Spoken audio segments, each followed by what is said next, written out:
पैरां जंजीरां ते जख्म वेख के ही लगदा जिवें जुल्म दी किसे कंध नूं ढा के इत्थे पहुंचे। आहो मैं 50,000 दी अस्सलाम वालेकुम, जींदे रहो, वसते रहो, हंसते रहो। मैं अतार सानी ते तुसी वेख फिरो मेरा यूट्यूब चैनल रैबर एंटरटेनमेंट प्लस।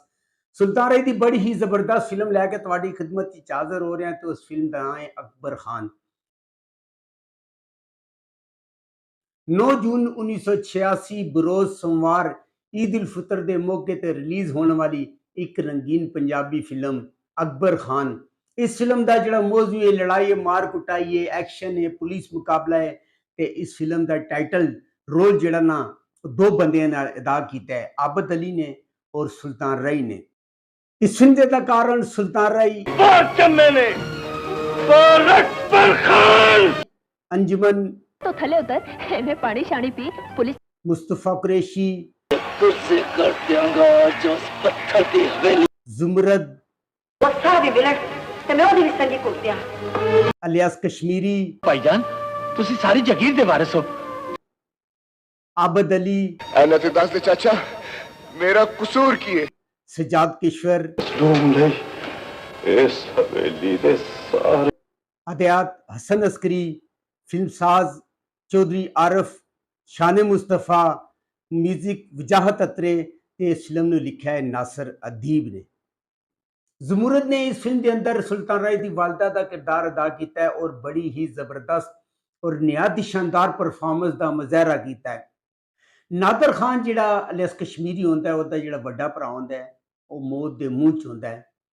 ते अलियास कश्मीरी नादर खान जिहड़ा है वो मकारी करता है, उसके सामने रोन की एक्टिंग करता है कि मैनू तेरे मरण का बहुत अफसोस है, तेरी बीमारी का बहुत अफसोस है।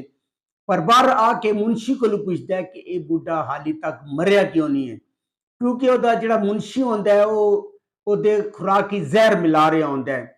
आखिरकार उसका वड्डा भरा फौत हो जाता है।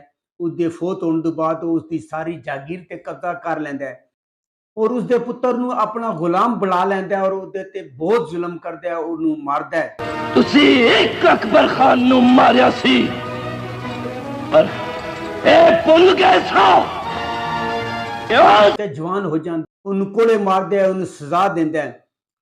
उसका जो बच्चा होंदा है उसका खानदानी नौकर होंदा है करमदाद। करमदाद का किरदार अदाकार सजाद किश्वर ने अदा किया है और उसकी बेटी को होंदी हाजरा। हाजरा का जो किरदार है वो अदाकार जुमरद ने अदा किया है और जिहड़ा उसका बच्चा होंदा है उसके बड़े भरा का उसका नाम अकबर खान होंदा है और अकबर खान का किरदार आबद अली ने अदा किया है।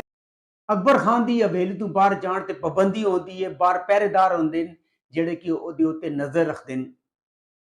हाजरा ते करमदाद मिल के उहदे फरार का मनसूबा बनाते हैं। आखिरकार हाजरा ते अकबर खान फरार हो जाते हैं और फरार होके वो शमशेर खान दे कोल पहुंचते हैं। शमशेर खान का जिहड़ा करैक्टर है ना अदाकार मुस्तफा कुरैशी ने अदा किया है। जिहड़ा शमशेर खान होंदा है उस तो पहले हवेली भी आ चुका होंदा है और उसदी अकबर खान दे नाल मुलाकात हो जाती है। अकबर खान जो उसदे कोल पहुंचता है तो वो अपने प्यो के कहने के मुताबिक उन्होंने दोनों की शादी कर देंदा है और शादी तो बाद उन्होंने एक बच्चा होंदा है और जिहड़ा नादर खान होंदा है उन्होंने अकबर खान के ठिकाने का पता चल जाता है और वो हमला करता है और हमला करके अकबर खान नू मार देंदा है और हाजरा जिहड़ी है वो फरार हो जाती है।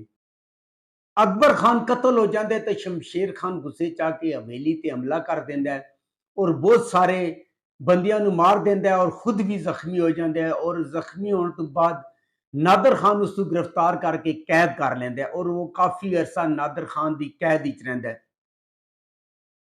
इधर जिहड़ा होंदा है जिहड़ी हाजरा होंदी है, हाजरा अपने पुत्र नू सख्त ट्रेन करती है और पुत्र का नाम ही अकबर खान होंदा है। उन्हें सख्त ट्रेनिंग देंदी है ताकि वो एक सख्त आदमी बन सके और जो अकबर खान बड़ा हो जाता है तो रैफल उसके हाथ ही देती है और उन्होंने अपनी सारी कहानी सुनाती है कि किस तरह हवेली वाला ने उस पर जुल्म किया है और मां उन्हें हुक्म दे दी है कि तू एक एक बंदे को मेरा बदला लेना है, अगर तू बदला ना लिता तो मैं ये समझांगी कि तू मेरा पुत्र नहीं, मैं बेऔलाद हाँ। मैनू सिर्फ इन्ना दस दे मां कि मेरियां दोवां पुश्तां दे कातल कौन ने?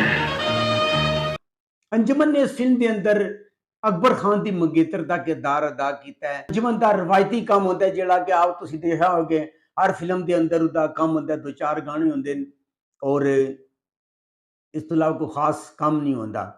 मां की गल सुन के अकबर खान हवेली ते हमला कर देंदा और इस हमले के दौरान बहुत सारे बंदियां नूं मार देंदा और नादर खान के भरा नूं भी कतल कर देंदा है और वापस आके अपनी मां नूं खुशखबरी सुनाता है।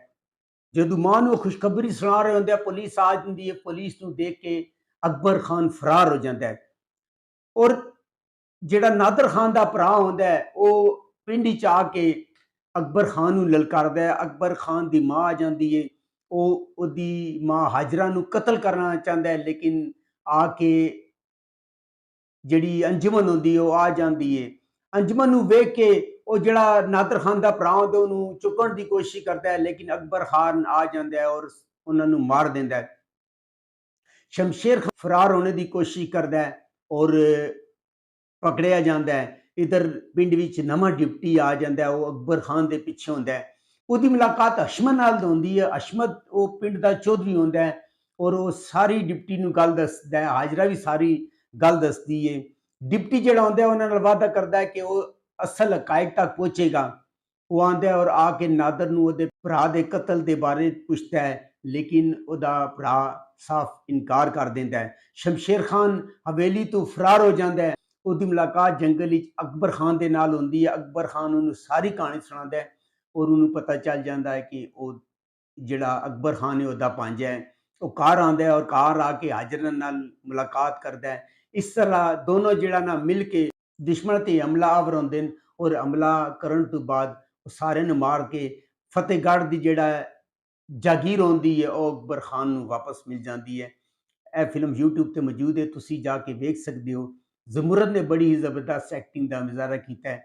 अगर तुहानूं मेरी मालूमात अच्छी लगी हो मेरे चैनल में लाइक करो, सब्सक्राइब करो, शेयर करो। नैक्सट वीडियो तक रब राखा।